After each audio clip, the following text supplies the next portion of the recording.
Durante muchos años me dediqué a investigar el cortisol, que supongo... ¿Alguien no sabe lo que es el cortisol? Bien. Entonces, el cortisol es la hormona del estrés, la que se nos activa ante un momento de amenaza, de alerta, de preocupación. Y es esa hormona que sube y tarda un tiempecito en bajar, unos cuantos minutos o horas en bajar. El cortisol es una hormona cíclica, por las noches es baja y tiene que ser bajita para que yo duerma, y a lo largo de la noche sube hasta las 8 de la mañana, que tiene su pico más alto, y luego a lo largo del día vuelve a descender. Y esto es necesario que sea así para que el organismo funcione bien, a nivel fisiológico, a nivel endocrino, a nivel emocional, incluso a nivel cognitivo. Porque el cortisol, cuando invade la amígdala cerebral, no la amígdala de aquí, pierdes el control. Se llama el secuestro de la amígdala y es cuando te vuelves impulsivo, poco racional, respondes de forma agresiva, esa gente que de repente se obceca con un tema y no hay forma de sacarla del bucle. Yo había estado durante mucho tiempo investigando el cortisol y publiqué cómo hacer que te pasen cosas buenas, cortisol inflamación, cortisol y telómeros, cortisol y probióticos, cortisol y ansiedad, bueno, lo que me habréis seguro muchos oído hablar. Y yo siempre, todo el mundo me dice, ¿y no hay una pastilla para bajar el cortisol? Y no hay una pastilla para bajar el cortisol. No entiendo la industria farmacéutica como, bueno, ahora tenemos el COVID, pero que cuando esto termine, que por favor se pongan a ello. Y entonces yo siempre buscaba esos mecanismos fisiológicos de la naturaleza, de la música, que pudieran bajar el cortisol. Y de repente me sucede un acontecimiento que para mí es la clave de todo esto. Yo estaba de baja maternal, yo tengo 4 niños, 4 chicos, y había nacido el tercero. Yo estaba en plena lactancia, de baja maternal, y me avisaron que presentaban un nuevo fármaco en Madrid. Y entonces dije, bueno, pues me voy a acercar y así me pongo al día, que luego parece uno, que yo siempre digo de broma, que yo que he tenido 4 épocas de lactancia, que el cerebro funciona muy bien para algunas cosas, pero otra parece que pierde completamente la parte de la memoria, de la concentración, que me viene bien actualizarme. Entonces me puse ese día, me puse un poco mona, dije, yo tengo un coche, un Golf de toda la vida, que tiene 15 años, está rayado y tal, pero no falla. Es de estos coches que nunca te falla, y me lo llevé a Madrid, al Madrid antiguo, me metí en el parking, en la planta -3, lo dejé aparcado y subí a la presentación del fármaco. Y me di cuenta que tenía que volver a casa para dar de comer al pequeñajo. Y cuando bajé a la planta -3, un tipo con mala pinta empezó a seguir. Hay una cosa aquí. Y empecé a angustiarme y veía que me seguía por detrás y me di cuenta que al lado de mi coche, a los 2 lados, había 2 cochazos. Y cuando yo me iba acercando, gritó, las llaves del coche. Y yo le respondí, mi coche es el viejo. En vez de darle, yo qué sé, en vez de darle el tirar todo, y me dijo, dame el todo, dame el móvil, tal. Y en vez de darle todo, me metí dentro del coche, bajé el pestillo y me empezó a latir el corazón. Taquipnea, falta de aire, se empezaron a dormir las manos, la mente nublada, y dije, hay todos los síntomas del cortisol. Y yo me los conozco porque me dedico a esto, llevo toda mi vida hablando de cómo te sube el cortisol, y empecé a notar todos los síntomas, no podía pensar, no podía relajarme. El tipo me dio como un golpe en el coche, y una angustia, que me quería, que seguro que habéis vivido una situación en algún momento de vuestra vida donde os pase esto del corazón. Y entonces empecé a dar vueltas. Salí del parking automático y me reconocí la matrícula, y cuando iba por la calle llamé a mi marido, que estaba aquí, le llamé y le dije, ¿podía hablar? Entonces mi marido se pegó un susto, le dije, pero estoy bien, ¿no? Terminé la frase, pero estoy bien, pero no estaba bien. Y al llegar a casa, esa sensación como de malestar corporal, vital, psicológico, la persona que estaba con el bebé me lo entregó para que comiera porque ya estaba llorando, y al minuto se puso a comer y entró mi marido a los pocos segundos. Marian, ¿cómo estás? ¿Qué ha pasado? Y entonces yo empecé, pues mira, iba por el parking y de repente, y me dice, ¿por qué estás tan tranquila? Pues si acabo de hablar contigo por teléfono. Entonces yo dije, este pico de cortisol tarda 6 horas en bajar. ¿Qué hemos hecho? ¿Qué he hecho? Y yo soy muy consciente de las cosas. Si yo de repente veo una persona que tiene ansiedad y hace algo que le baja la ansiedad, investigo la música, investigo la alimentación, investigo la naturaleza, investigo la respiración, o sea, yo todo lo que funciona lo investigo y llego a la ciencia de lo que hay debajo de las cosas. Y entonces dije, aquí acaba de pasar algo. Aquí acaba de pasar algo en este instante. Y miré a mi pequeño Javier y dije, ¿y si la oxitocina de la lactancia bajara el cortisol? Y efectivamente me puse a investigar y a investigar y a investigar. He estado 2 años investigando la oxitocina. Y la oxitocina del parto y de la lactancia, conocida por todas las madres que hay hoy aquí, esa oxitocina, estoy intentando que todos los hombres de España conozcan lo que es la oxitocina, esa oxitocina baja el cortisol. Yo digo de forma divertida que como no podemos ponernos a lactar, todos los que estamos aquí, hay que buscar maneras de estimular la oxitocina. Y la oxitocina es la hormona de los abrazos, es la hormona de la empatía, es la hormona de cuando estás con alguien, te pones a mirarle a los ojos y no le juzgas, le miras la cara y sonríes a la vez que sonríe, las neuronas espejo, es decir, es esa hormona de los vínculos donde nos sentimos especiales para el de enfrente. Cuando estás con esa persona notas que a esa persona solo le importa lo que le estás contando. Deja el móvil, deja todo y de repente es como que eso que le cuentas le emociona incluso más que a ti. Y la oxitocina, la persona que más la ha investigado, es un neuroeconomista que se llama Paul Zak y tiene un libro solo dedicado a esto, que me lo compré 3 veces porque cada una de ellas subrayaba cosas distintas. Busqué en internet, él cita estudios, me puse en contacto con los científicos que habían estudiado esto porque era lo que había detrás. Y él llevaba un kit que yo lo quiero conseguir porque ahora no lo he conseguido, un kit donde medía la oxitocina en diferentes momentos. Se casaban unos amigos suyos.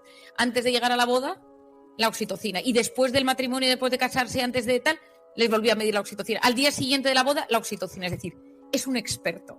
Y él, que es el que más sabe de esto, explica que cuando esos abrazos de 8 segundos, bien, bajan los niveles. Y entonces hay que dar abrazos de 8 segundos con las condiciones necesarias con el COVID, ¿no?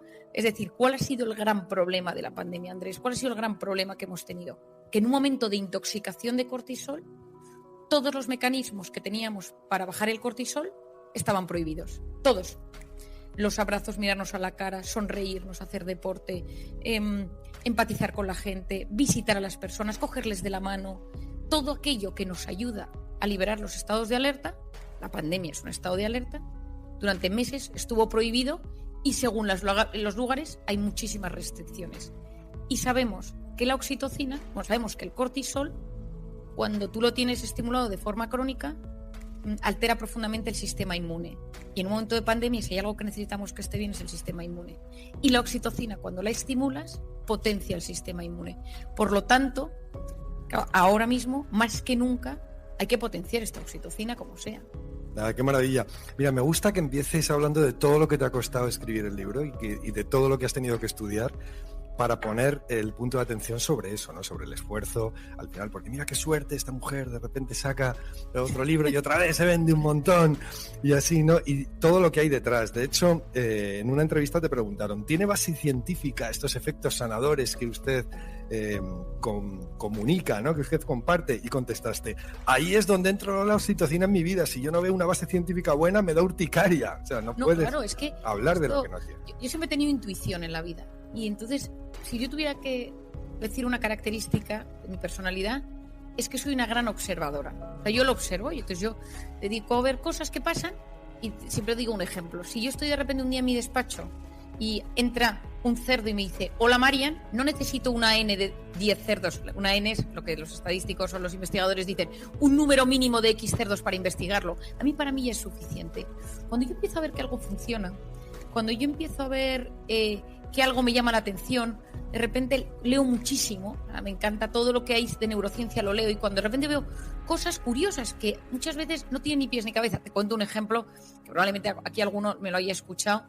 Hace años, te sabría decir 8 o 9 años, me empecé a dar cuenta que casi todos los pacientes que tenían ansiedad en algún momento tenían problemas digestivos, que si gastritis, que si hinchazón, que si gases, que si diarrea, que si estreñimiento, que si colon irritable, que si Crohn, es decir, que si disbiosis intestinales, pero me di cuenta que nadie investigaba la unión. Entonces yo decía, si el 90% de la serotonina que llega a mi cerebro bajo diferentes mecanismos, es decir, hay todo un tema, unos mecanismos a través de unas células dentro del... pero va a través del intestino. Es decir, el 90% de la serotonina que finalmente llega al cerebro parte del intestino. Dije, por lo tanto, esa serotonina, que es la base de la libido, que es la base de los impulsos, del estado de ánimo, de esa sensación de alegría, si el intestino no funciona bien, esa persona anímicamente no puede estar bien. Y empecé a preguntar. Empecé a hablar con gente que tenía colon irritable, que tenía Crohn, que tenía todo tipo de temas intestinales, gastritis, todo lo que existe. Y yo le decía, ¿y de ánimo? Regular. Y dije, bueno, pues empecemos a estudiar qué pasa aquí. Y llegué al maravilloso mundo de la microbiota, es decir, todos esos bichillos que pueblan el aparato intestinal. Y empecé a indagar. Creía que había algo, no digo que yo lo descubriera, para nada, pero yo iba leyendo, había unos tipos en un sitio que tal, pero gente muy investigadora y poco práctico. Es decir, lo que yo sabía es que había tipos en diferentes universidades del mundo investigando esto, pero no se llevaba a la práctica. Y entonces tuve la suerte que en una conferencia o en una entrevista, pero en ese momento, estoy hablando hace 8 años, que no sé dónde debió ser, alguien me escuchó del CSIC hablar de este tema y me llamaron y me dijeron: Marian, doctora Rojas, queremos hacer una investigación sobre el aparato intestinal y el cerebro, el eje intestino-cerebro.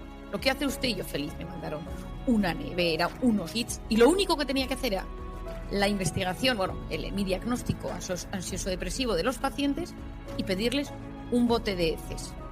No lo conseguí. Nadie le da a un psiquiatra un bote de heces. No había manera de conseguirlo. Yo iba a mis pacientes y les decía: ¿quiere usted entrar en una investigación que estoy llevando a cabo sobre el eje intestino-cerebro? Me tiene que traer un botecito de heces. Y te miraban como, peor que si les dices que te den la cuenta bancaria y las claves. O sea, la gente no quería, y entonces pues me costó mucho. Algunos lo consultaban a su médico digestivo y le decían: oye, mi psiquiatra me ha pedido heces. No vuelvas a ese psiquiatra. Iban al internista y tal, iban a otro psiquiatra a consultarle y decía: la psiquiatra hace cosas muy extrañas, ¿no? Entonces, no lo conseguí. Solo conseguí un bote de heces de una paciente que era muy fiel en ese momento a mí, joder, Marian, si tú me pides esto, yo lo hago, pero claro, con un bote no hacíamos nada. Y no lo conseguí. Entonces llamé a una amiga mía médico y le dije: pídelo tú, yo hago la parte psicológica y psiquiátrica, y tú eres una internista, y a raíz de ahí empezamos a ver muchísimas cosas. O sea, hemos visto, ahí entra todo el campo de la inflamación, de lo que yo he hablado muchas veces, de que el cuerpo, cuando está bajo estrés mantenido, se inflama, y el cerebro también se inflama. Cuando roté en Londres, después de terminar la carrera unos meses, había un médico que me decía siempre, algún día, muy mayor, un señor muy mayor, que solo, no veía pacientes, solo investigaba, me decía: ¡ay, la inflamación! Pero ¿cómo llegaremos a trabajar la inflamación y la depresión? Y yo, que lo escucho todo, yo me quedé con este hito ya, y de repente dijimos: oye, ¿y si los probióticos y los antiinflamatorios y las dietas antiinflamatorias conseguimos bajar el nivel de inflamación del cuerpo? ¿Y cuáles empezaron a ser los resultados? Que el estado de ánimo mejoraba. La gente recuperaba la libido, la gente recuperaba las ganas de vivir, la gente se encontraba mejor físicamente porque te duele menos el cuerpo. Pero claro, todo esto va muy lento. Para empezar, tienes que inculcar esto a los médicos, que muchas veces estamos en nuestra parcela, en nuestra microparcela. Yo que hablo con muchos médicos de muchas especialidades, me dicen: Marian, es que lo que nos pide, pues que todo esto es muy complicado. Y yo lo que pretendo es que la medicina esté mucho más unida, que la psiquiatría no esté en un departamento raro, en una planta cerrada, con un código, que seamos unos tíos raros, sino que la psiquiatría se convierta en otra especialidad donde hay una gran comunicación, donde los médicos puedan consultarnos, donde podamos. Yo llamo al neurólogo de un paciente, yo me pongo en contacto con su médico digestivo, yo llamo al reumatólogo por la artritis que tiene, que le está afectando el estado de ánimo, porque intento que haya una unión. Pero bueno, es lento, va muy despacio, pero yo creo que en unos años lo iremos consiguiendo. Se trata de romper barreras y prejuicios también, ¿no? Como llevas eso de que te sigan llamando joven psiquiatra. O sea, como si los psiquiatras tuvieran que ser todos ancianos y estar así detrás de... Tenemos muy mal marketing. Yo a veces digo que el mundo de psiquiatría tendría que contratar una gran empresa de comunicación y marketing, porque tenemos, últimamente en algunas series, es que siempre parece que el psiquiatra de repente va bien y de repente hace cosas rarísimas, ¿no? Y digo, es que tenemos un marketing regulero. Y entonces yo creo que, bueno, me acuerdo las primeras veces que llegaba a dar conferencias. Yo empecé a dar conferencias muy joven, pero porque me fui a Camboya, me pasó todo el tema de Camboya, que bueno, seguro que a todos os suena un poco, que me fui a sacar niñas de la prostitución infantil, que me cambió la vida, y cuando volví empecé a hacer una divulgación sobre lo que había que hacer en Camboya, metiéndolo con el trauma, el estrés, el cerebro, las niñas prostituidas, la educación afectivo-sexual, la primera relación sexual y el impacto en el cerebro y tal. Claro, te estoy hablando de 27, 28, 29 años. Entonces yo llegaba a un sitio y la gente decía: pues contrate a Marian Rojas. Y yo llegaba, me estoy acordando una vez que llegué en AVE, y es verdad que yo luego me pongo el taconcito y tal, pero llegué en AVE y entonces vi un cartel y dije: soy yo, es imposible. Si es usted no puede venir. Nosotros somos una persona que sabe del tema. Y entonces me dijeron, y entonces la persona era un matrimonio que me recogió, y ella me dijo: déjame que te ponga unas arrugas, yo te lo ruego. Y entonces me puso, estaba tan agobiada que le dije, pero no estaba grabado, gracias a Dios. Entonces me puso como unas arrugas y me dijo: mira, es que o sea, no puedes entrar así, ¿no? Nadie te va a escuchar. O sea, sí me ha pasado lo de joven. Pues si le llegas a decir encima que eres futbolera, como comentas en la página 54 del libro, ¿no? Y que te sabes lo de gol en las gaunas. Sí, es que yo siempre he sido... En mi casa somos súper futboleros, somos 4 niñas, mi padre es muy futbolero y mi madre es muy futbolera. Entonces en mi casa somos del Barça, con todo lo bueno y lo malo que ello tiene, o sea, gracias a Dios que estáis ahí abajo y nadie comenta, pero es un drama. Y entonces en mi casa, mi abuelo, en un momento dado, hace muchos años, pues fue tesorero del Barça y yo entonces, no sé cómo nos inculcó el fútbol, pero a un nivel que yo en la carrera, si había un gran partido, salía de la universidad, me cogía el puente aéreo y me iba al partido. O sea, que ahora lo pienso y digo, pero por favor, o sea, y entonces, de hecho hay una anécdota muy, muy divertida, me llamó un día mi abuelo Fabián Estapé, que era fuera de serie, y me llamó y me dijo, Mari, en Madrid-Barça, hay un Madrid-Barça bueno, yo sabía, en la Champions. Y me dijo, vente, y vamos juntos y tal. Y entonces pues, le dije a mi hermana, me parece, le dije, vente conmigo, porque somos todos muy futboleros. Entonces llegamos al aeropuerto y cogemos el primer vuelo, el puente aéreo que había, y nos dimos cuenta que íbamos con el Madrid. Íbamos con el Madrid al partido. Y entonces me tocó, recuerdo perfectamente, entre Zidane y Michel Salgado, y Vicente del Bosque era el entrenador. Y entonces me pasé, yo hablo francés porque estudié en un colegio francés, pasé todo el avión hablando con Zidane, muy callado en ese momento. Y entonces, bueno, tampoco es que ahora sea muy súper expresivo, pero era muy callado. Estuvimos hablando y al aterrizar le dije a Zidane que yo era del Barça. Le dije, pero si marcas, dedícamelo. Y entonces marcó. Y entonces siempre he pensado, digo, mala suerte, mal momento se lo dije, y perdimos 0-2. Y un drama en casa y tal. Dije, o sea, yo no tengo que venir a los partidos porque soy gafe. Siempre me ha gustado mucho el deporte, lo vivo, o sea, me meto, lo vivo, me parece que es súper sanador en muchísimos aspectos.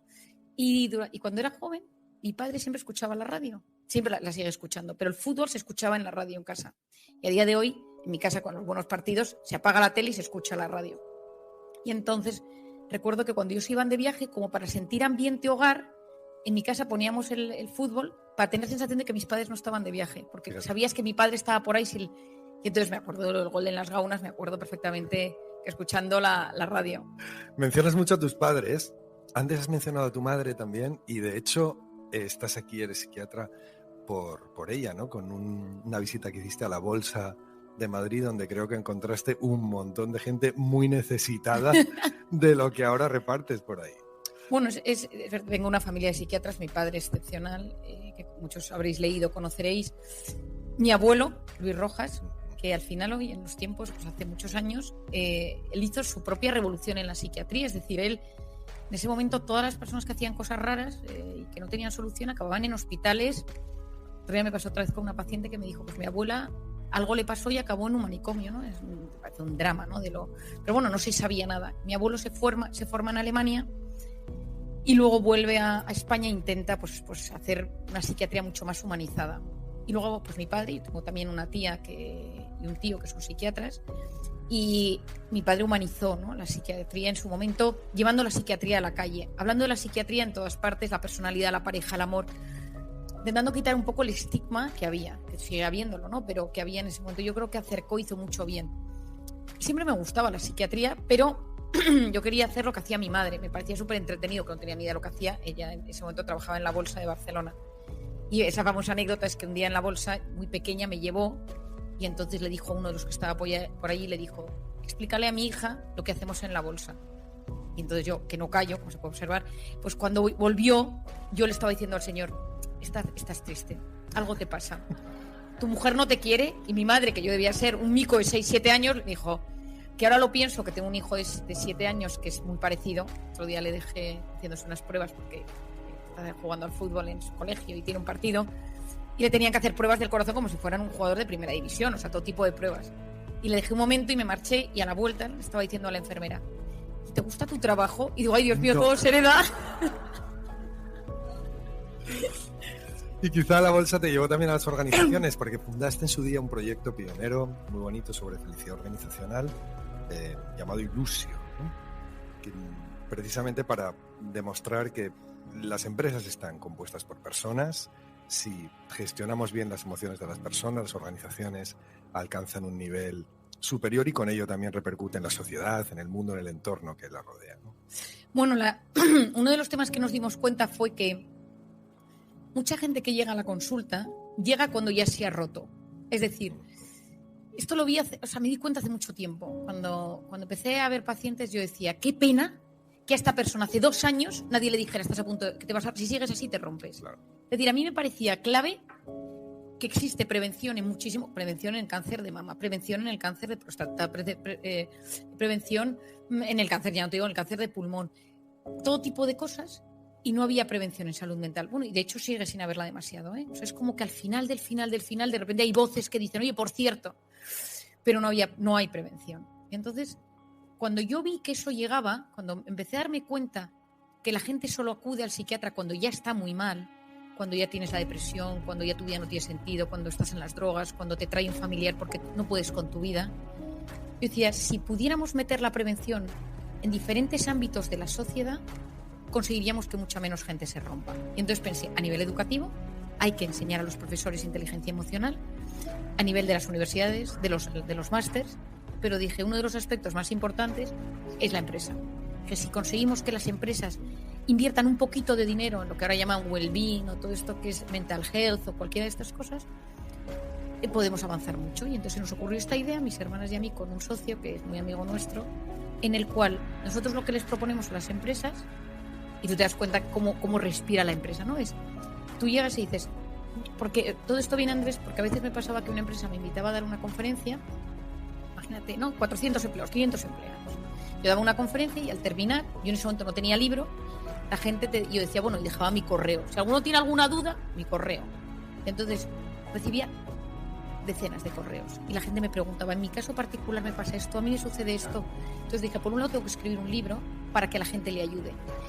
Pero por otro lado, ¿por qué no proponemos a las empresas pequeños talleres? Y una cosa que para mí era clave. Tú escuchas mi conferencia, tú acudes a 2 o 3 talleres que te personalizamos. Y de eso tú me dices, vale, de todo lo que me has contado, Marian, o Isabel, mi hermana, que lo hace conmigo, a mí lo que me pasa es que soy muy obsesivo y muy rígido en mi trabajo y eso es lo que me repercute. ¿Cómo trabajo esto? A mí lo que me pasa es que me cuesta ser empático con los que están debajo de mí porque me parece señal de vulnerabilidad. ¿Cómo se hace eso? A mí lo que me pasa es que soy una persona poco sociable. A mí lo que me pasa es que me pongo muy nervioso cuando tengo que hablar en público porque tengo un trauma porque esto. Es decir, dijimos, si a estas personas les ofrecemos la posibilidad, no porque estés mal, sino porque te hago una pequeña prevención o porque alguien dice, sé que no estoy mal, pero si sigo así me puedo romper con este ritmo de vida que llevo. Entonces empezamos a hacerlo. ¿Cuál es mi idea? Conseguir que en todos los estratos de la sociedad, nivel profesional, personal, educativo, social, cultural, cada vez haya más formación emocional, porque cuando tú sabes gestionar tus emociones, tienes mejor salud física y mejor salud psicológica.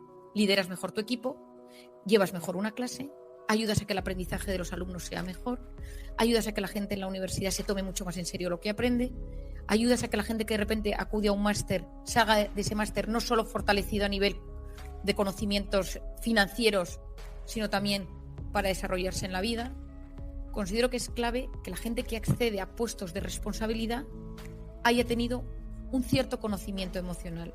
Porque un directivo que no es líder, que para mí un líder es una persona que tiene un mensaje, sabe comunicarlo, es optimista al respecto, es coherente con su vida y sabe gestionar emocionalmente a las personas. No es fácil, por eso líderes tampoco hay tantos, pero me parece que el líder del siglo XXI necesita tener esos conocimientos. Un líder, como me pasó otro día en consulta con un paciente que dirige una empresa y que en un momento dado me dijo, Marian, es que yo no creo en la inteligencia emocional, me parece cosa de débiles. Entonces le dije, bueno, yo respeto todo, pero no estoy de acuerdo. Bueno, me pareció una barbaridad, pero le dije tal. Me dijo, de hecho me parece que algunos os queréis hacer ricos a costa de una estupidez, ¿no? Entonces, me pareció duro, y yo que soy una persona súper cordial y que es muy difícil enfadarte conmigo, le dije, necesito que salgas un momento de mi despacho, porque me acabas de agredir. Le dije, entonces, dijo, es que yo no lo entiendo. A mí me parece que en esta vida, cuanto más duro eres con alguien, mejor responde. Y ante la dureza, la rigidez y la exigencia por encima de todo, si tú tienes demasiada empatía, bueno, claro, es que te estás yendo a un extremo, pero yo estoy hablando de ver que de frente de ti hay una persona, y eso es empatía. Y la empatía es la capacidad de ponerte en el lugar del otro. Es decir, yo busco ponerme en tu lugar. Yo, Marian Rojas, tengo un defecto y es que soy hipersensible. Tuve un problema, yo conté hace poco en una conferencia una anécdota que me sucedió hace unos meses, para que la gente sepa que soy sensible, es que yo tengo que trabajar que las cosas, porque me emociono con mis pacientes. Un paciente mío está en un proceso de selección de una empresa y me dice, tengo la entrevista el martes a las 5, y yo el martes a las 5 me acuerdo de mi paciente. y a las 8, si no me ha escrito, le llamo. Oye, sí, pero porque lo llevo. Si un paciente mío está en una crisis matrimonial o una crisis de pareja o en una situación, lo llevo. Puede que no le llame, pero lo tengo ahí. O sea, es decir, me lo llevo, no en el sentido del sufrimiento, sino que me lo llevo como acompañamiento. O sea, me gusta que a mi gente le vaya muy bien. Saliendo un día de la consulta, me comentó un paciente al salir pues que era el aniversario del fallecimiento de su mujer, que había fallecido hacía 2 años de un cáncer, gente muy joven, un drama.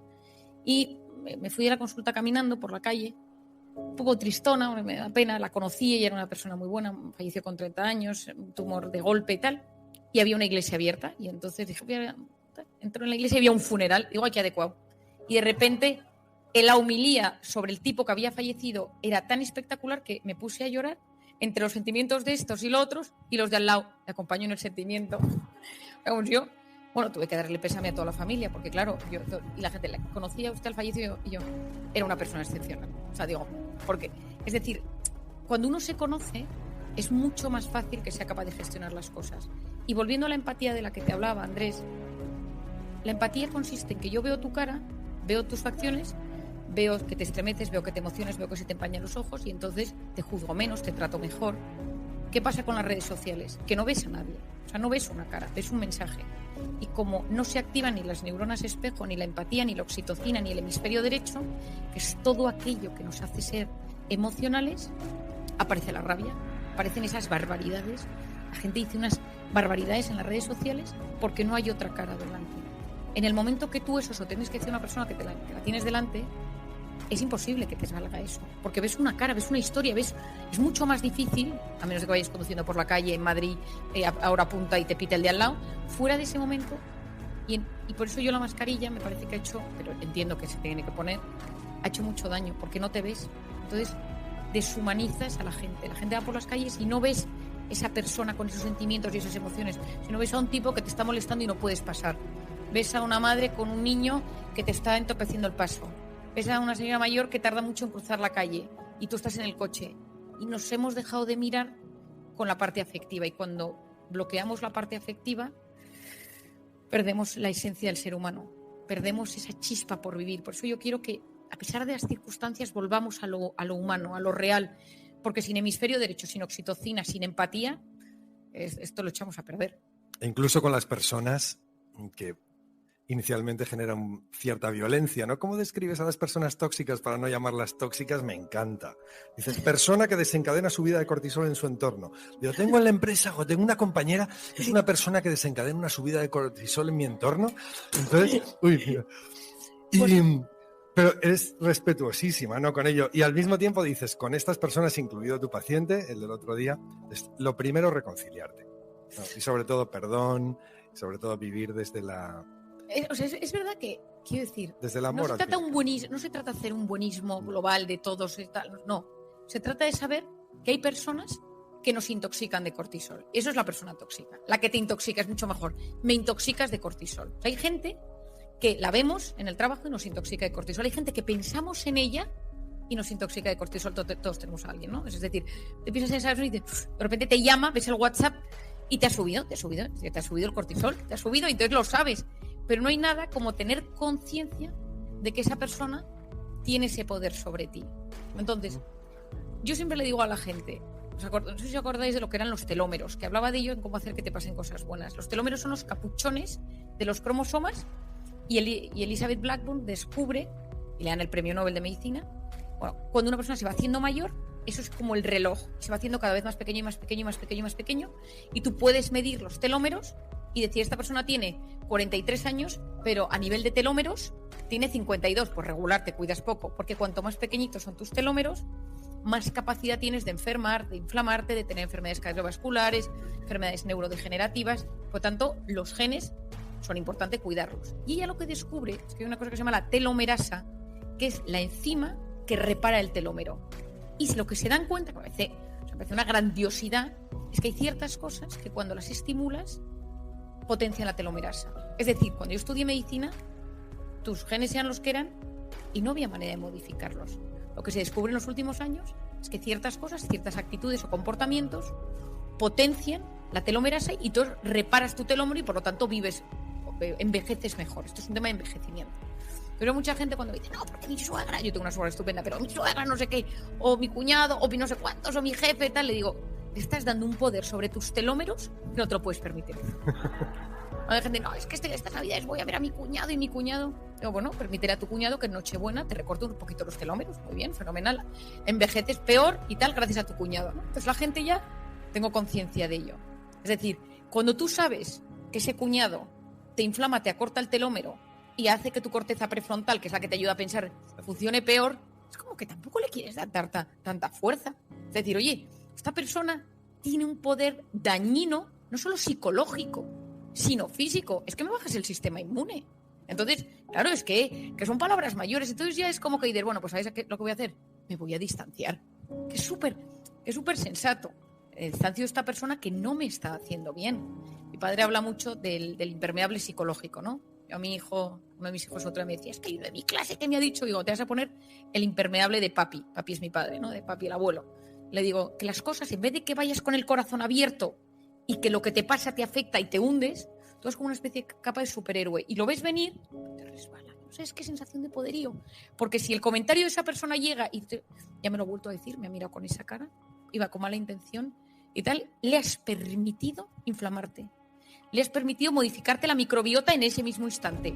Le has permitido recortarte el telómero. No, chico, no te doy tanto poder. Entonces, relativizas mucho las cosas. Primero, identificar quién es esa persona que me recorta el telómero. Vamos a pensarlo.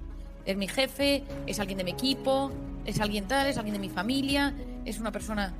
Y todos tenemos a alguien. Yo siempre cuento el caso de una paciente, que pienso en ella y que venía siempre y me decía, Marian, qué mala cara tienes, ¿no? Los niños no te dejan dormir. Se te nota se te notan los años, vas cumpliendo años. Lo mona que eras tú. Y entonces a nadie le gusta que le digan eso.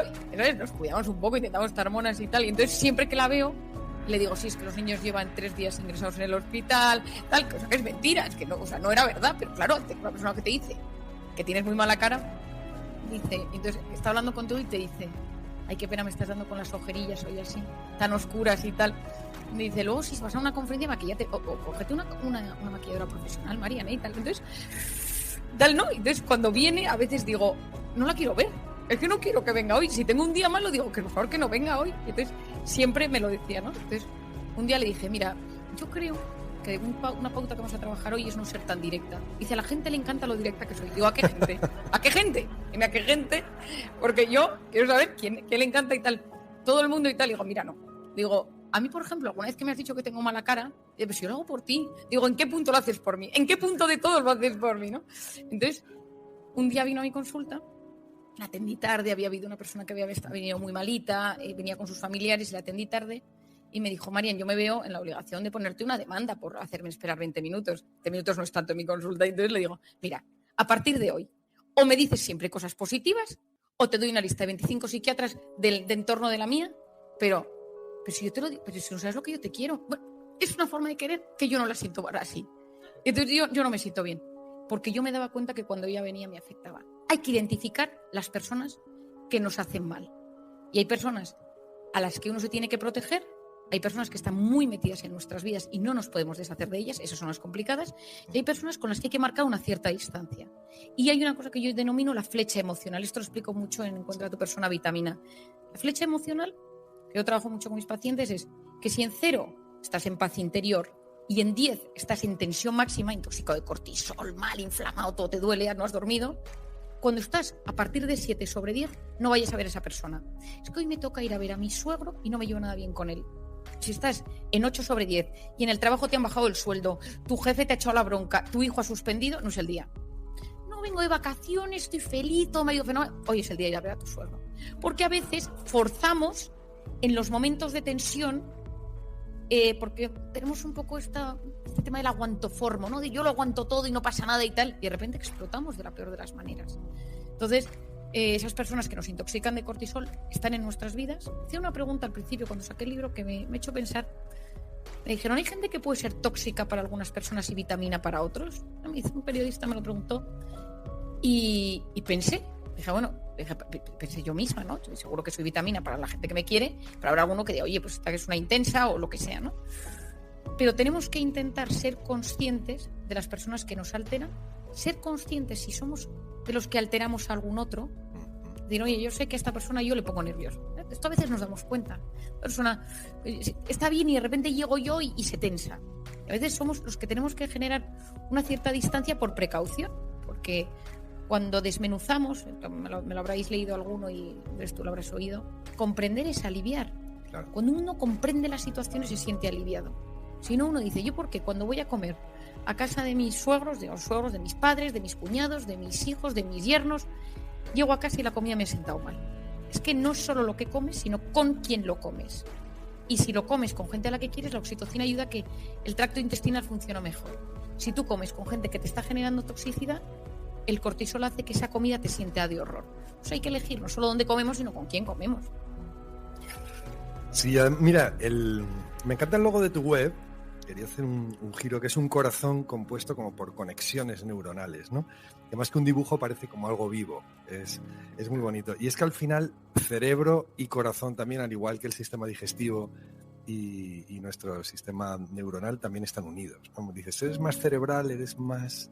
No, pero al final somos parte de un todo y tenemos que cuidar cada parte de nosotros mismos para que el todo esté sano y llegue al día siguiente como tiene que llegar. Todo esto se originó porque cuando empecé a darme cuenta que había que llegar a la unión de la mente y el cuerpo. Es decir, me encantaba una parte de la residencia, que la hice con la hija de estos señores de aquí, que es una de las personas que yo más quiero, que ella es de Arnedo, y hicimos juntas la residencia. Y una de las cosas que más me gustaba era pasar la interconsulta, que lo me he acordado porque pasábamos siempre juntas ella y yo, que es la interconsulta en un hospital, es que los pacientes que están ingresados de cualquier especialidad que necesitan algo psiquiátrico te llaman a ti.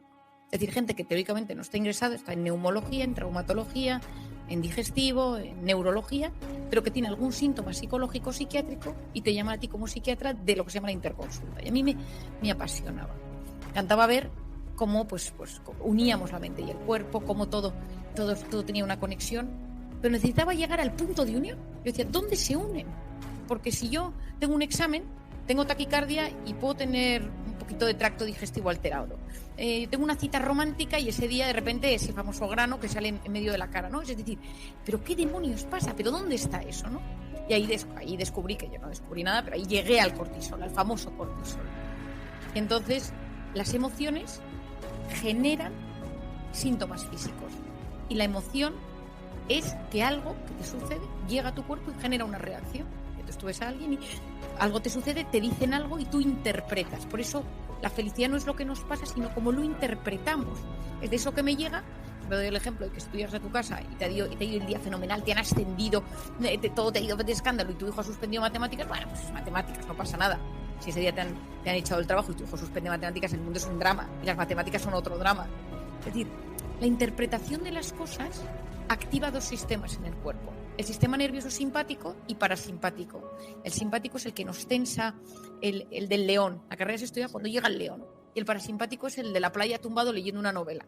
Entonces, el tema es que todo lo que nos sucede genera emociones y esas emociones tienen una repercusión directa en el cuerpo.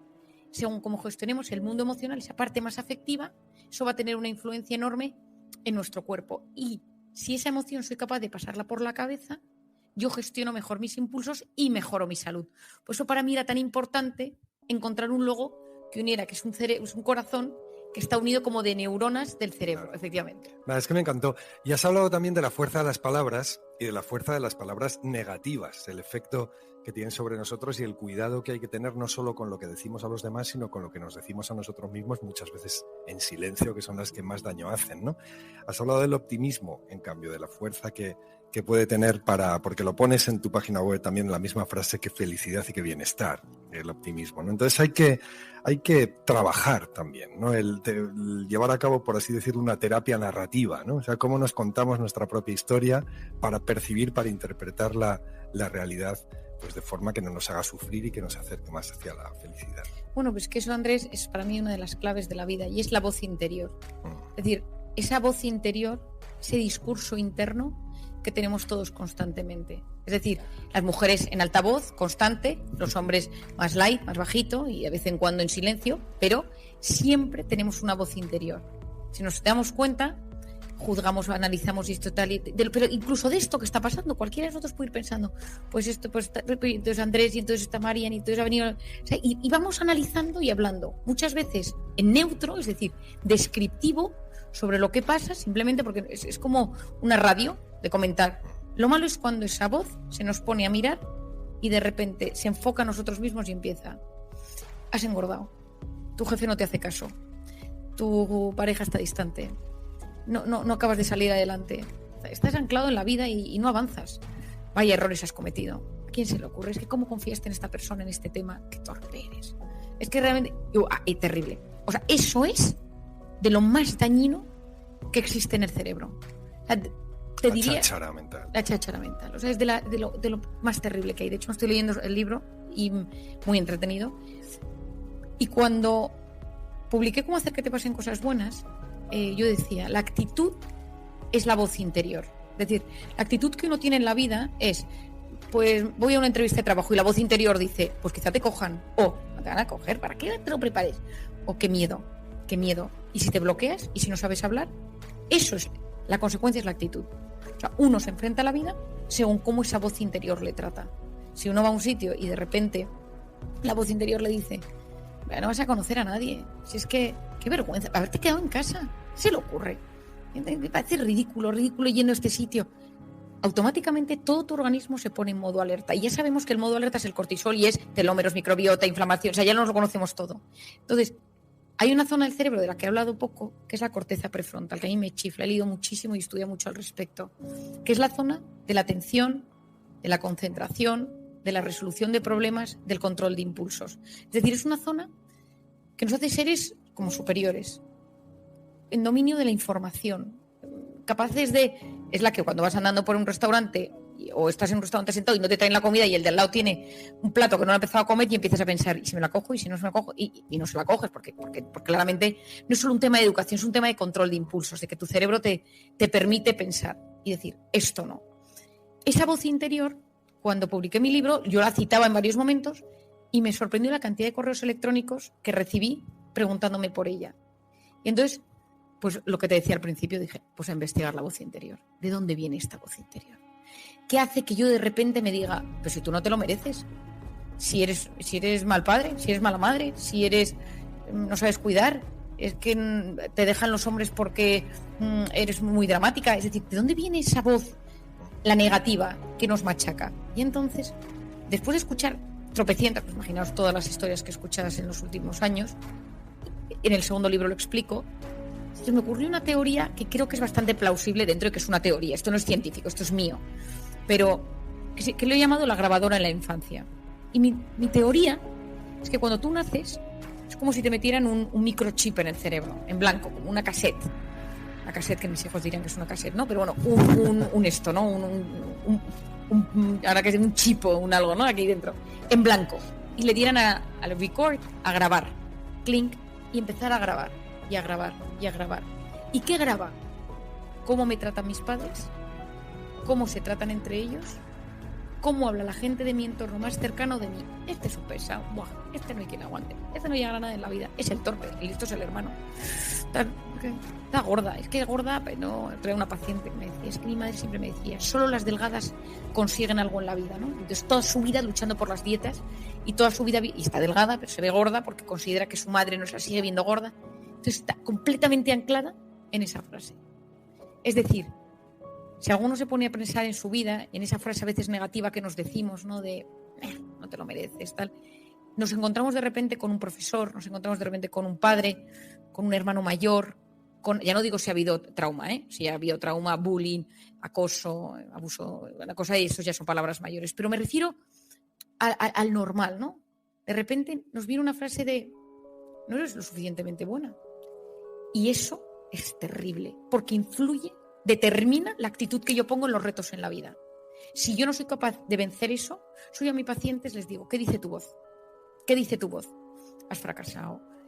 Dime qué dice tu voz y dime de dónde viene esa voz. Y de repente descubres que te vas a la infancia, te vas a la juventud o, a veces, a una relación humana, puede ser un jefe, Y yo, una persona muy normal, tuve una infancia muy buena, pero de repente tuve un jefe que era siempre, estoy pensando en un paciente que tengo muchísimo cariño, un tío con una infancia normal y tal, pero su primer jefe siempre le decía, eres tan torpe que si no te iba a contratar yo, no te contrata nadie. Wow. Y este tipo tuvo una enfermedad, no sé qué, dejó la empresa y entonces cuando empezó a hacer entrevistas, paralizaba el miedo. Es que yo soy un torpe. ¿Pero de dónde viene que tú eres un torpe? Y entonces un día me dice, bueno, mi jefe me lo decía. Y entonces ese jefe había tenido el poder, a veces nosotros damos ese poder, pero a veces entra solo. A veces le abrimos la puerta y decimos, ven aquí. Y otras veces es por ósmosis, por un momento de vulnerabilidad, por un momento de tensión. Cuando tienes una tensión en tu cuerpo, cuando estás en sistema nervioso simpático, cuando estás con el cortisol a tope, lo que llega, como no eres consciente porque la corteza prefrontal en los momentos de supervivencia funciona peor, se integran cosas que luego cuando pasa el tiempo dices, ups, esto entró en un momento malo mío. Yo estaba desbordado por el trabajo, no sé cuántos, tal, y cómo permití eso, y este tío, y esta pareja que tuve, y que esta persona me trataba tan mal. Pero en un momento de supervivencia no dejas lugar al corazón y vas a modo supervivencia. Y de repente pasa esa época y de repente dices, ¿pero realmente me trato así? ¿Pero realmente me pasó esto? ¿Pero realmente lo gestioné tan mal? Pero es que no eras capaz de hacerlo de otra manera. Porque neurobiológicamente hablando, tu cerebro no te lo permitía. Volviendo a mi voz interior, ¿qué recomiendo yo? Lo primero, analizarla, ¿no? Y decir, bueno, a ver, ¿yo cómo me trato? Entonces, los días que no duermo, soy un desastre, porque me levanto y digo, qué fea estás, que no sé cuándo, tal. Los días que estoy triste, los días que me he peleado con alguien, los días que voy al trabajo, los días que me encuentro con este grupo de gente que las veo de esta manera. Era una paciente que tiene 42, 43, quedó con todas sus amigas del colegio, hicieron una quedada después de 2 años sin verse, eran 20, y ella era la única soltera sin hijos. Y entonces, todo el rato empezó con frases de antiguos ex que le decían cuando le dejaban, vales mucho, pero no eres suficiente para mí, porque todas esas frases tan tóxicas. Empezó a hundirse en medio de la cena, las empezó a ver a todas, su madre diciéndole de pequeña, con lo rarita que eres, a ver quién te aguanta. Y de repente se vio completamente bloqueada y tuvo un ataque de ansiedad. Escribió un correo y tal, y le dije, bueno, hay que desbloquearlo. Hay técnicas, yo utilizo mucho, por ejemplo, el MDR, lo explico en el libro, que es una técnica que aprendí a hacer en Camboya, y luego vi a un psicólogo curioso en Camboya hacer una técnica con una niña violada, una historia dramática, un tema horrible, y él de repente, la niña tenía ataques de pánico y le hizo esta técnica, el MDR, y yo, pues con lo que os decía, algo funciona, investigarlo. Y llegué a España, busqué lo que era la asociación, hice el curso, me formé y llevo, pues, no sé si 10 años haciendo, y desbloquea situaciones. El MDR, porque alguno estará pensando qué es las siglas en inglés son Eye Movement, o sea, es una técnica de movimiento de ojos reprocesando información. Entonces yo siempre explico que es como si tú tuvieras el hipocampo, yo lo explico de esta manera a mis pacientes por hacerlo sencillo, ¿no? El hipocampo, que es donde se guardan todos los recuerdos, es como un archivo, y tiene un canal de comunicación con la amígdala, que es el centro del miedo, de la gestión de la ansiedad. Entonces, si uno va por París con su marido, todo precioso, súper romántico, París se inserta y amígdala dice París, ok. Si yo voy por París y de repente me paran por la calle, me atracan, me roban la cartera, a mi marido le pone el cuchillo en el cuello, se pone a temblar, París no se inserta bien, y la amígdala, cuando yo pienso en París o en la marca de mi cartera, o veo el cuello de mi marido con la señal aquí del cuchillo que todavía no se le ha ido y lleva una tirita, de repente esto hace clon, clon, clon, y todo se mueve. Pues el problema es que muchas veces en el hipocampo tenemos cosas que no están bien insertadas. Una pareja que te hizo daño, un padre que no te quiso, o sea, un abuso sexual. Yo empecé con el tema de abuso, El tema de abuso son los temas que yo más gestiono porque es una de mis especialidades.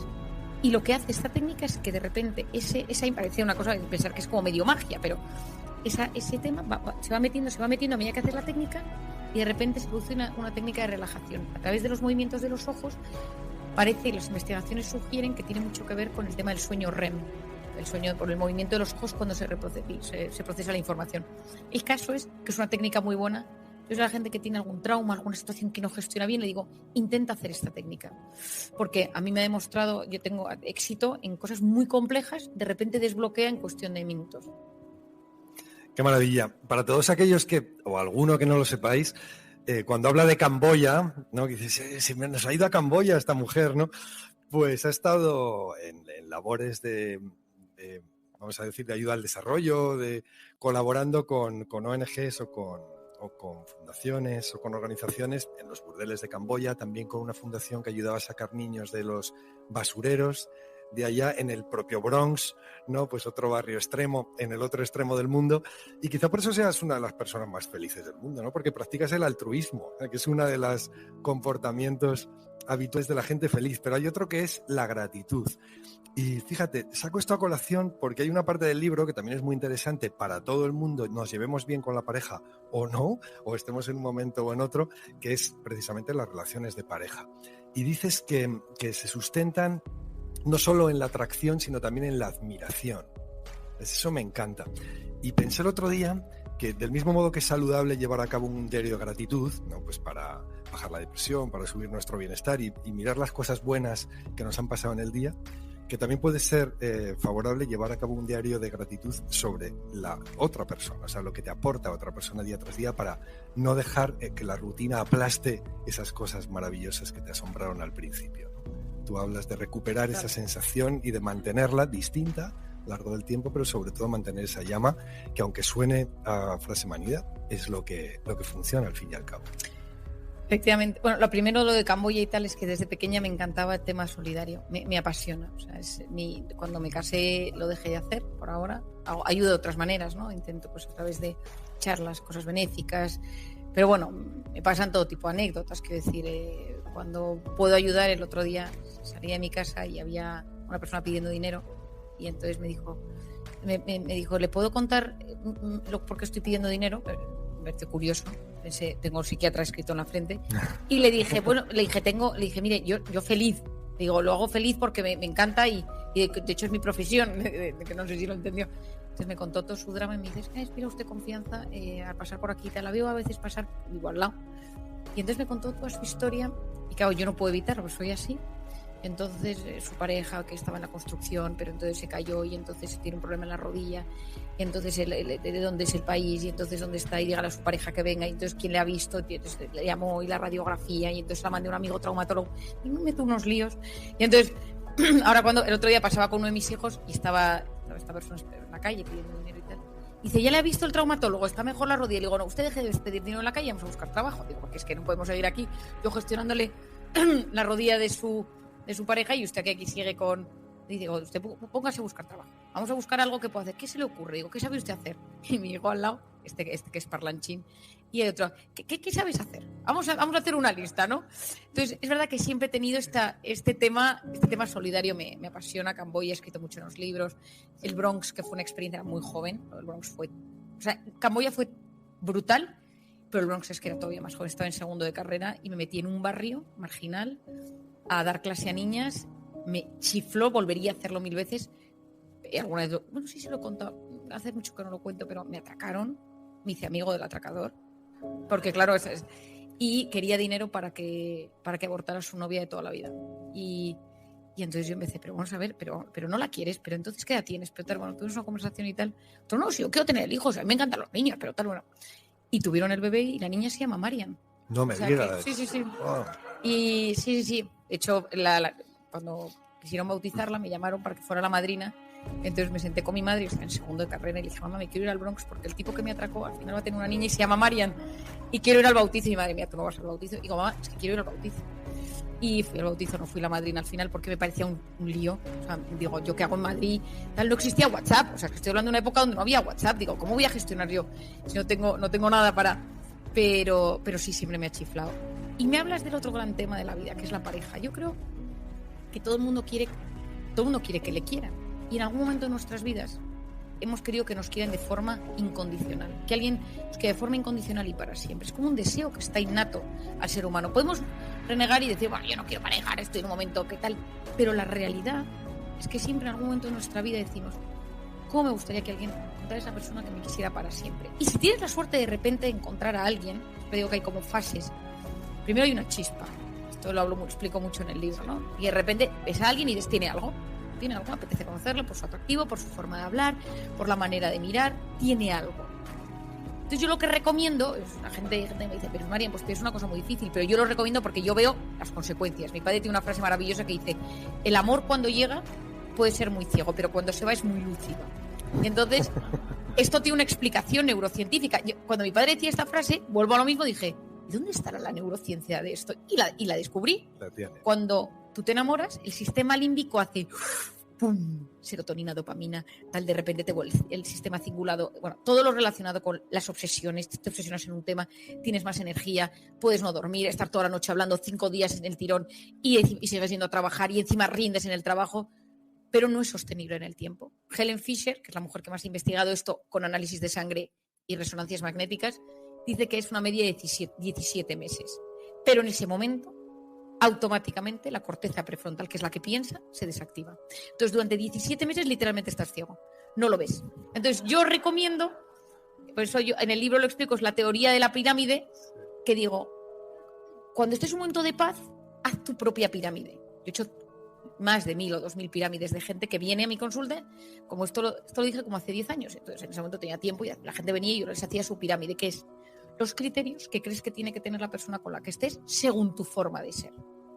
Es decir, si uno dice, por mi forma de ser, yo necesito una persona muy cariñosa, yo necesito una persona que sea muy familiar, yo al revés, yo necesito una persona muy independiente, yo quiero una persona, es decir, que cada uno diga, por cómo soy yo, es decir, no hay la pirámide universal. Entonces, si uno no la tiene clara, en el momento que aparece eso, guay, la corteza prefrontal deja de funcionar, ay, da igual que tenga 3 hijos y tal, ¿no? De repente, yo recuerdo otro día hablando con una paciente que venía por primera vez y me decía, tarde he visto lo de tu pirámide en el libro.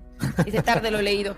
Dice 50 años, está casada y de repente se separa y dice, pero quiero conocer a alguien, y se descarga Tinder y pone 25 años, un chico. Dice, pues tal, y se enamoró locamente. Y dice, claro, yo no caí, que 25 años, mi hijo tiene 25 años y está enfadadísimo. Digo, claro, es que es error. Claro, pero como no puso corteza prefrontal, en el momento que llega, no hay opción. Entonces, lo que en condiciones normales dices, es que no lo vi, porque no tenías. Entonces, yo lo que recomiendo es saber decir, por mi forma de ser, qué me conviene. Por cómo es mi historia, por cómo es mi familia, por cómo es mi educación, por cómo quiero yo, por cómo necesito que me quieran. Yo en mi caso he tenido mucha suerte con mi pirámide, pero yo me acuerdo que necesitaba una persona yo quería una persona que fuera más inteligente que yo y que tuviera mucho sentido del humor. Y entonces, pues yo busco una persona con mucho sentido del humor, pero si es un exceso de sentido del humor, cuidado, porque claro, yo soy de risa floja y te estás todo el día riendo. Entonces, pero busco una persona con mucho sentido del humor y me acuerdo perfectamente un día que estaba con unas amigas en una fiesta y se acercó un tipo, estábamos hablando, súper inteligente, de estas personas ultra inteligentes, le dije, ¿qué es lo que más te gusta de tu forma de ser? Yo ya apuntaba maneras y le dije, ¿qué es lo que más te gusta de tu forma de ser? Y me dice, lo serio que soy.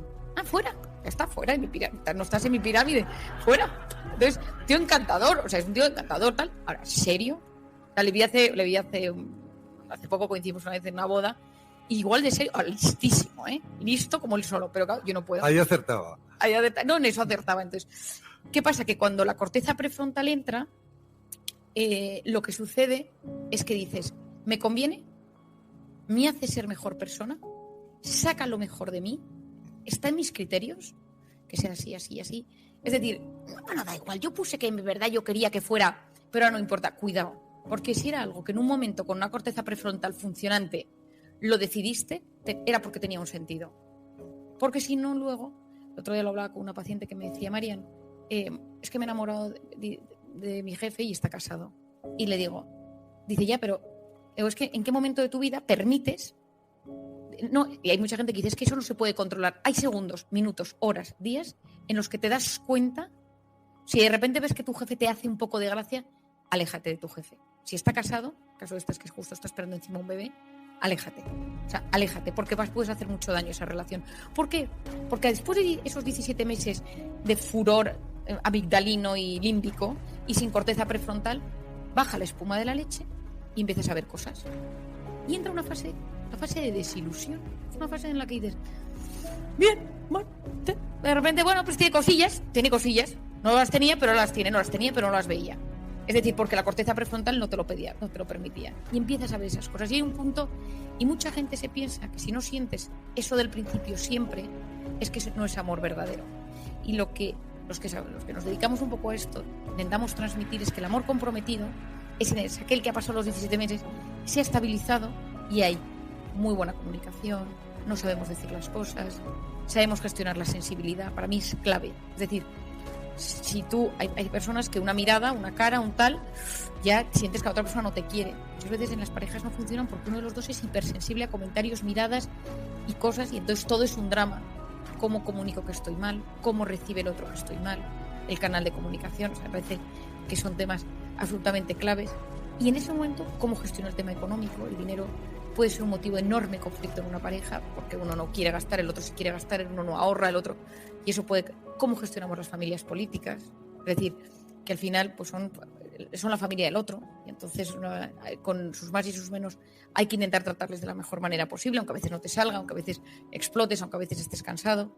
Y en esa cordialidad, en esa estabilidad, si uno consigue que haya admiración, cariño, mucho respeto, un gran sentimiento, por supuesto, y atracción, que no siempre sea la misma atracción física que al principio, puede haber momentos con más y menos, es lógico, pero esa cierta atracción, eso funciona en el tiempo.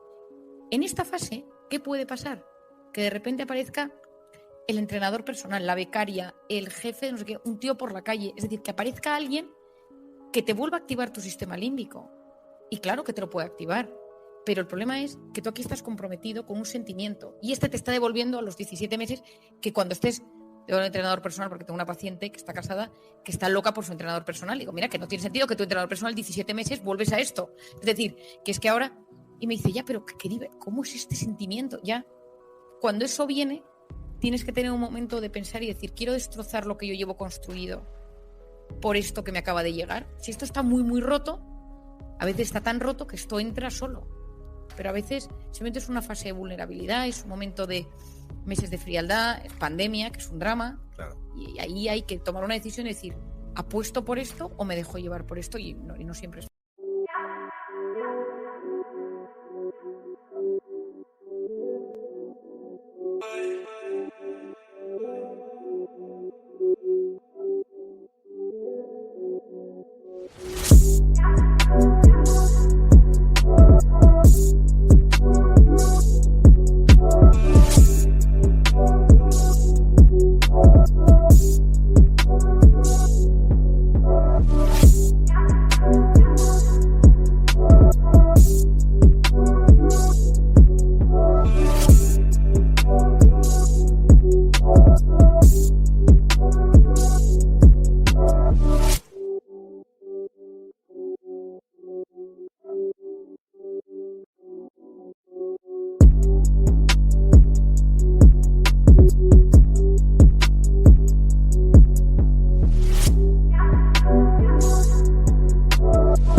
What hit me on life? My best so high as a pine.